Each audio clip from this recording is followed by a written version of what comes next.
પશ્ચિમ Kutch Bhuj local crime બ્રાન્ચના police inspector AM Makwana તથા police sub inspector JB Jadav તથા MH શિણોલ સાહેબના માર્ગદર્શન હેઠળ લોકલ ક્રાઇમ બ્રાન્ચના ASI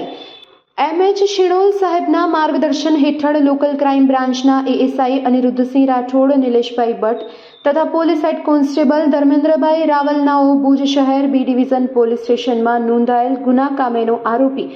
સાજિદ શાહ જાહિદ શાહ શામદાર રહેવાસી નવા ગામ રાજકોટવાળો આ ગુના કામે પોતાની ધરપકડ ટાળવા માટે નાસ્તો ફરતો હતો, જે આરોપીને પકડવા માટે સક્રિય હોય તે દરમિયાન ટેકનિકલ સર્વેલન્સ તેમજ હ્યુમન સોર્સિસ આધારે આરોપી સાજિદ શાહ જાહિદ શાહ શામદાર રહેવાસી નવા ગામ જિલ્લો રાજકોટવાળાને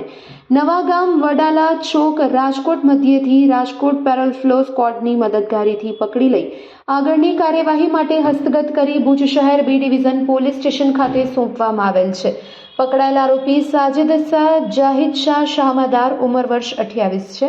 આ સમગ્ર કામગીરીમાં પશ્ચિમ કચ્છ ભુજ લોકલ ક્રાઇમ બ્રાન્ચના સ્ટાફના માણસો જોડાયા હતા.